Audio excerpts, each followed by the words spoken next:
Hello and welcome to the channel. Today we're going to be talking about the Ryobi Airstrike 21 degree framing nailer, model PBL345.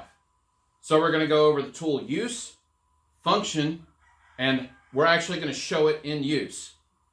Today we're going to be shooting some 2-inch, 2 3/8, and 3-inch 21 degree ring shank nails.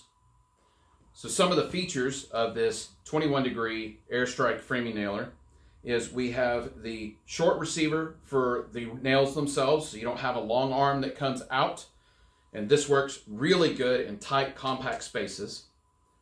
You have a belt loop, so you can actually hang it on your side, and it also comes with a hanger, so if you're up in rafters, you can hang this on the rafters. This nail gun has a safety trigger mechanism. There are actually two. There's a small little indent here that needs to be pressed in, and then you can pull the primary trigger. If you just try to pull the primary trigger, it will not do anything. You first have to press this one down with your finger, and then you can pull the primary trigger. We have a padded foot on the end so that you will not mar your surfaces depending on what you're shooting into. And we also have a depth adjuster here so that you can actually adjust the depth of how far the head is going to go down into the wood. Additionally, it has a shock absorber for the battery. For those who have never used a framing nailer before, you do need to be careful with these units. They can be very painful and actually deadly. The nail is going to come out here at the foot, and the way that it works is it has to be depressed against something. There's a little bit of movement, and that actually allows the trigger to be pulled. If you have this against your thigh and you have the trigger and you accidentally pull it with your finger, you could shoot a nail right into your thigh. So make sure that you're purposeful with your trigger pulls and this is fully seated against the items that you're trying to fasten. Additionally, do not try to fasten anything to metal or concrete with this gun. That is not its intended purpose. This is to attach wood to wood. If you fire it into extremely hard objects, there's a very good chance that the nail is going to come bending out because it cannot penetrate, and you don't know where that nail is going to fly, and it can easily fly into you. So we're going to be starting with 2-inch ring shank nails, and you can see the rings on here, and that is so the nails have a more difficult time pulling out of the wood. To load the nail gun, we simply take our nails and we slide them down into the end, slide them down past the security spring. There is a small trigger right inside here. We pull on it and we pull the foot up and let it down and push firmly the nails into the head. So for our first demonstration, we're going to be taking the 2-inch nails and we're going to be fastening a 3/4 inch piece of wood into a standard 2x4. So we load our nails and we grab a battery. I'm going to be using a high output 4 amp hour battery. Put it into the tool. Get our boards lined up. Firmly place the nailer against the wood. So you can see that this nail recessed really far into this piece of wood. So to adjust that, we simply adjust our depth stop here, rotating our foot further out, and we can fire our next nail. And now we can see that this nail is just barely recessed underneath the surface. Another feature that this nail gun has on it is it can do single fire, which is what I've been using it in, or we can switch it to multi-fire. So here's the difference. If we put it on single fire and we get it in position and we pull the trigger, it fires once. It doesn't do anything else. It is not firing further. However, if we take it and we put it on multi-fire, we get it into position and we pull the trigger. Now watch. Each subsequent hit of the nail gun fires another nail and possibly like breaks your wood and knocks it into you. Wood. And you can see we had a knot in the wood. I hit the knot and it splintered.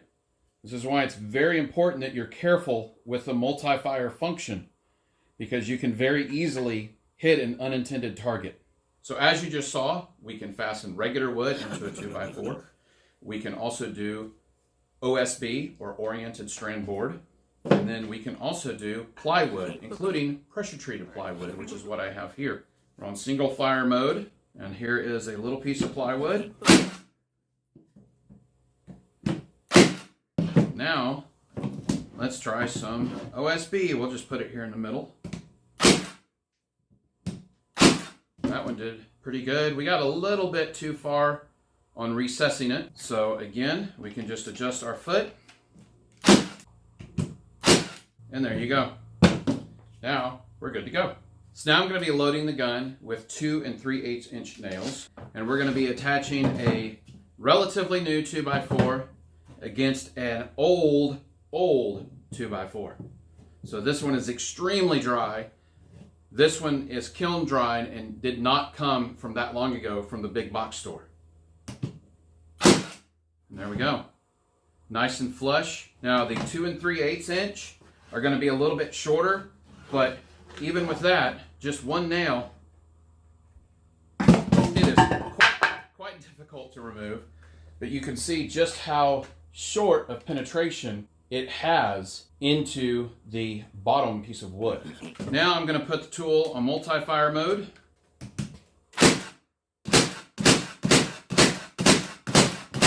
All of those are seated flush with the unit. So I want to see if there's fall off with the tool. I know there isn't because I've used this tool enough, but I want to show. I'm going to use an entire stick of nails. Load it up.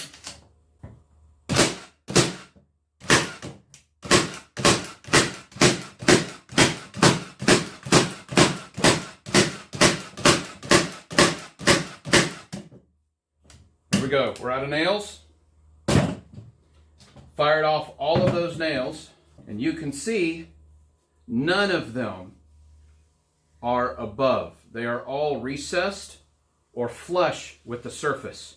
We have 1, 2, 3, 4 nails that are left over that are still within the gun's rail. And let's go ahead and pull them out, because now I am going to do the same thing with 3-inch nails, and let's see if we can get similar results. So we're going to set this board aside, and we have 2 more. Again, same thing, old board, much newer board. And first thing we're going to do with this is a 3-inch. We're going to slide a small rack into the gun because I want to make sure our depth is correct. You'll notice that these stick out a little bit, and that's fine. That's the way it's supposed to be. And again, we're just checking our depth. We want to make sure that we are fully seated. We are not. So we're going to adjust just a little bit. There we go. Now you can tell that that nail is flush with the surface, which is what we want. So we're going to unload this used rack of nails, and we're going to grab a new one. These have been unused. I want to see if it can fire all of these into it on multi-fire mode without stopping.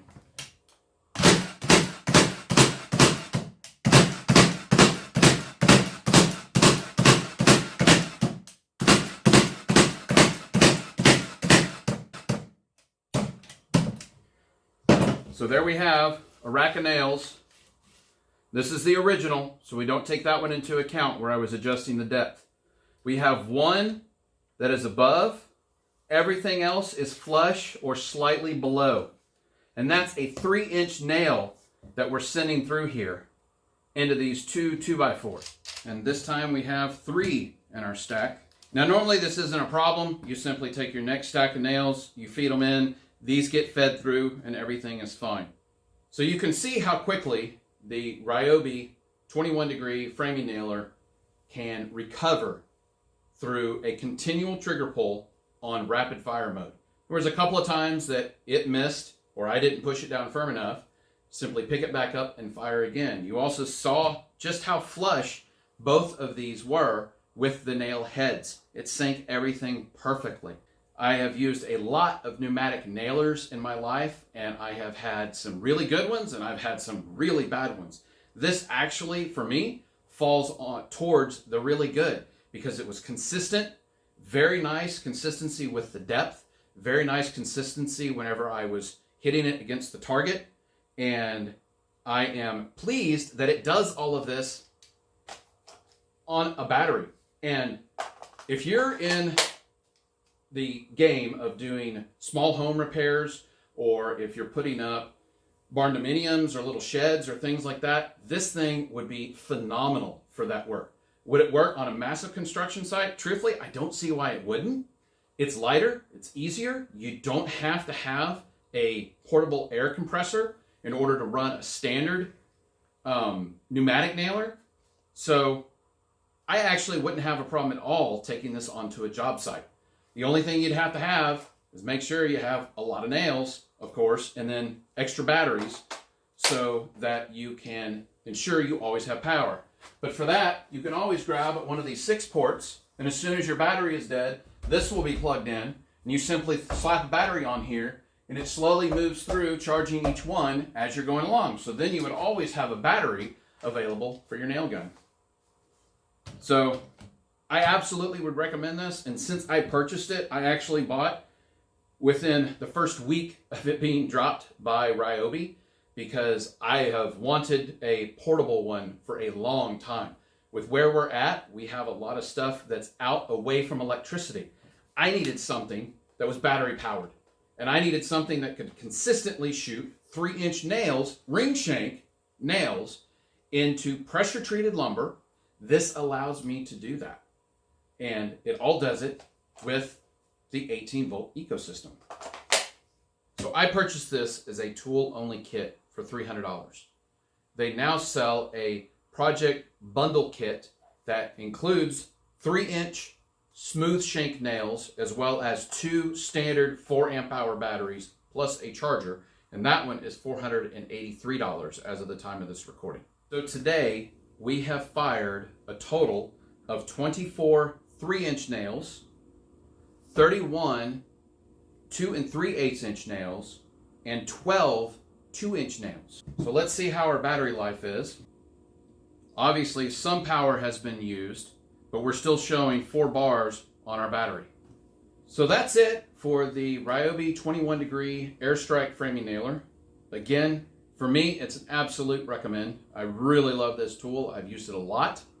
I've probably put at least 300 nails through it, at least, and probably closer to 800 nails at this point, just since I purchased it. So I love this framing nailer. Thank you for watching, and if there's any tools that are behind me that you're interested in seeing a review on, and you want to see it soon, please put it in the comments below, and I will be happy to get to those tool reviews as soon as I can. Thanks for watching. The world's largest site of petrified wood. Wood. You may wonder, how can wood get so hard? Well, the wood became hard over 2 million years ago.